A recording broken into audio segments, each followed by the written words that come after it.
Bismillahirrahmanirrahim. Assalamualaikum warahmatullahi wabarakatuh.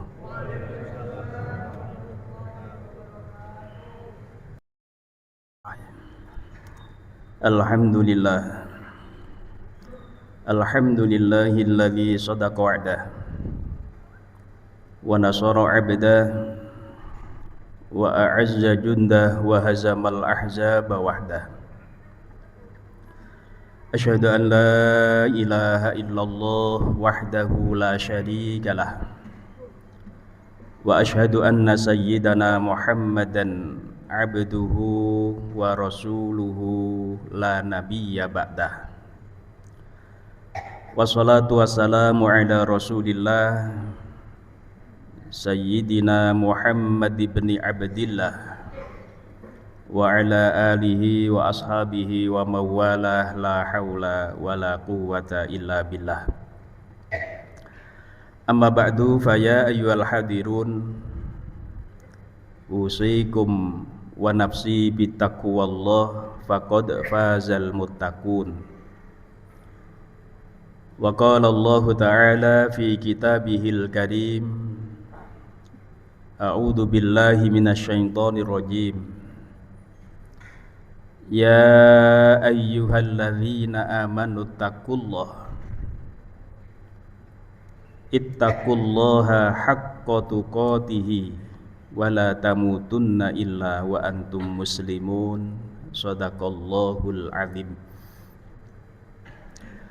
Hadirin ma'asyiral muslimin rahimakumullah, sebagai wasiat utama seorang khatib, maka pada kesempatan ini saya berwasiat bagi diri saya sendiri khususnya, dan kepada semua hadirin umumnya, marilah kita tingkatkan ketakwaan kita pada Allah Subhanahu wa ta'ala. Takwa dalam artian berusaha semaksimal mungkin menjalankan segala perintah Allah dan meninggalkan segala larangannya. Hadirin ma'asyiral muslimin rahimakumullah, kita sekarang sudah berada di penghujung bulan Dzulqa'dah. Berarti sebentar lagi kita akan masuk bulan Dzulhijjah, dan berarti kita akan merayakan hari raya Idul Adha. Hadirin rahimakumullah, ada dua peristiwa agung dan sakral yang mengiringi hari raya Idul Adha, yaitu peristiwa disyariatkannya ibadah haji dan disyariatkannya ibadah kurban.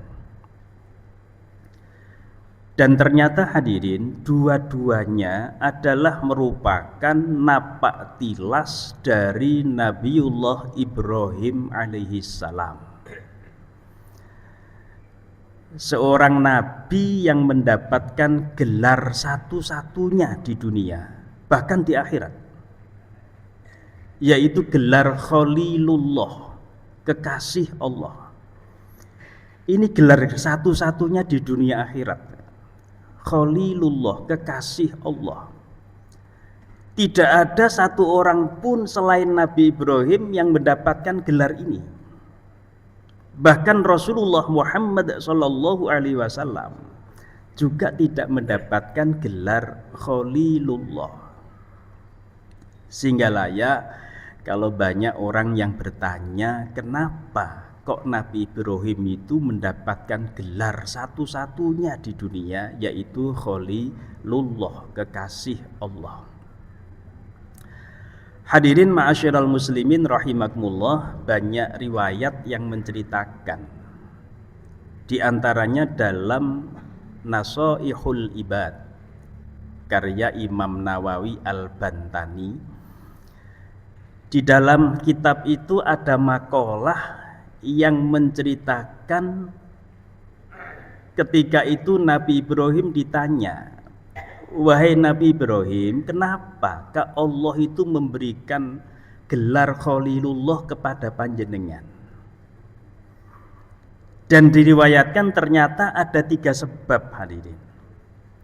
Apa 3 sebab itu? Yang pertama, ikhtartu amrallahi ta'ala ala amri ghairihi. Nabi Ibrahim itu adalah orang yang sangat mementingkan perintah Allah mengalahkan perintah yang lain. Masya Allah hadirin, kalau kita melihat ayat Al-Quran maupun sirah Nabi, kita akan jumpai betapa taatnya Nabi Ibrahim itu pada perintah Allah. Apa contohnya? Ya bunayya inni ara fil manam anni azbahuka. Di dalam Al-Quran diceritakan bahwa Nabi Ibrahim diperintahkan oleh Allah menyembelih putra satu-satunya ketika itu. Tapi karena itu perintah Allah, Nabi Ibrahim tidak banyak ngomong, Mbak. Nek cara basa Surabaya gak kakean ngomong, gak kakean pikir. Iki perintah Allah, laksanakan. Nggih nek ngapunten, nek anake 10 di sebelah siji sik 9, Pak. Loh, ini putra satu-satunya ketika itu, berpuluh-puluh tahun Nabi Ibrahim itu berharap mendapatkan putra. Mendapatkan putra malah diuji oleh Allah, diperintah untuk disembelih. Tapi karena ini adalah perintah Allah, maka Nabi Ibrahim pun dengan tegas, dengan yakin menjalankan perintah itu, walaupun pada akhirnya Allah tidak mengizinkan kurban dari manusia, tetapi diganti dengan domba besar dari surga. Ada contoh lain hadirin, bagaimana Nabi Ibrahim itu begitu semangatnya dalam menjalankan perintah Allah. Dalam Al-Quran Allah menyampaikan, wa idzi betala Ibrahim rabbuhu bikalimatin fa'atammahunna. Ketika Allah memberikan kalimat, ini di dalam tafsir Ibnu Katsir disampaikan kalimat yang dimaksudkan ini adalah bisyara'i'a wa awamirin wa amanahin. Kalimat di sini maksudnya adalah syariat-syariat atau perintah-perintah atau larangan-larangan di dalam ajaran agama. Nabi Ibrahim diberi perintah apapun pasti dilaksanakan. Bahkan dalam tafsir Marah Labid, ini tafsirnya Imam Nawawi Al-Bantani juga. Ngapunten, Imam Nawawi Al-Bantani itu ulama Nusantara yang menjadi ulama besar di Mekah ketika itu. Yang turunannya diantaranya adalah Yai Ma'ruf Amin, mantan wakil presiden kita.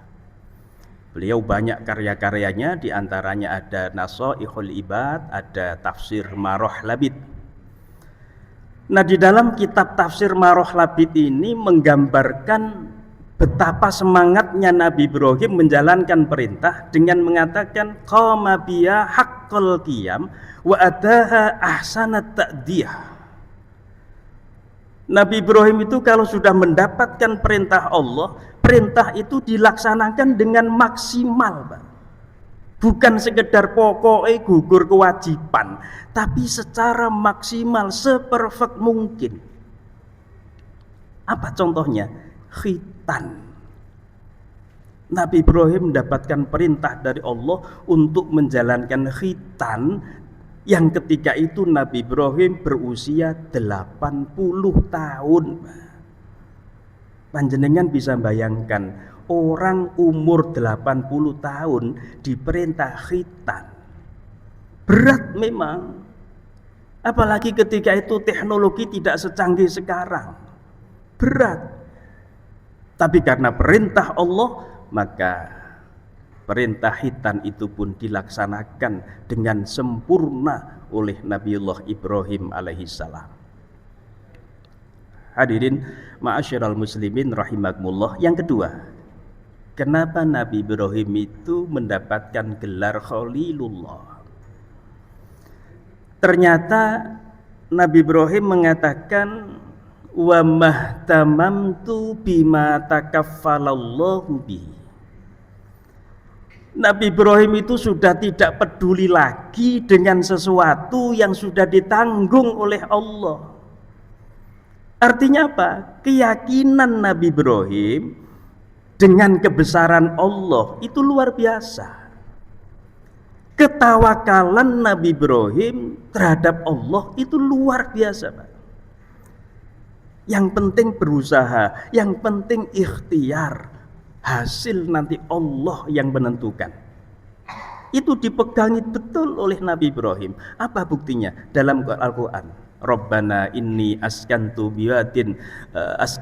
min dzurriyyati biwadin ghairi dzi zar'in 'inda baitikal muharram.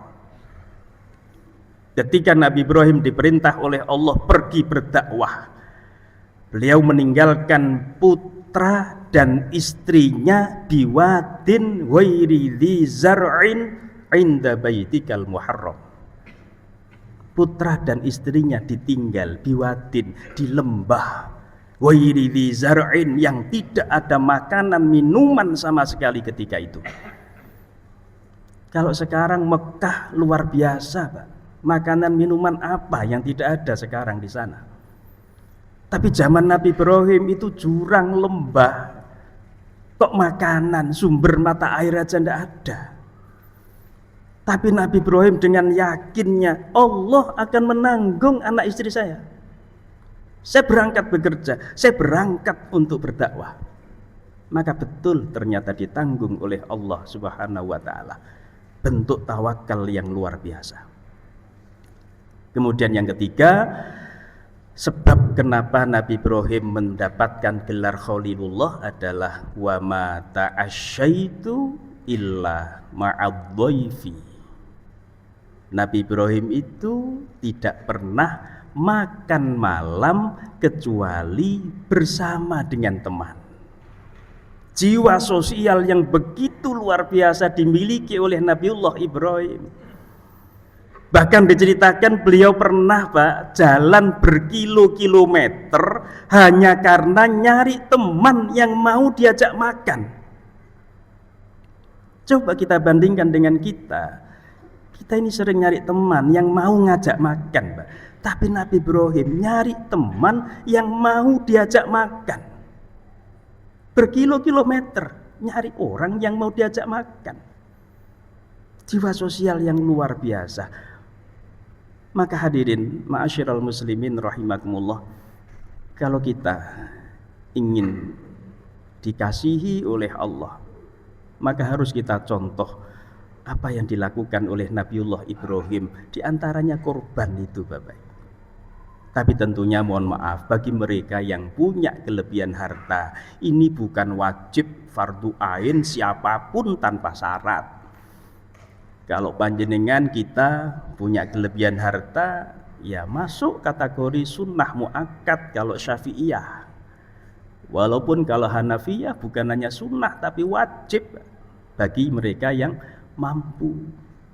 Maka sekali lagi hadirin, agar kita mendapatkan kasih sayang dari Allah, kita contoh apa yang dilakukan oleh Nabiullah Ibrahim alaihissalam. Kita berdoa kepada Allah, mudah-mudahan kita senantiasa diberi kesehatan, keberkahan oleh Allah Subhanahu wa ta'ala, terutama umur kita barokah, rezeki kita barokah, dan keluarga kita juga barokah. Amin ya rabbal alamin.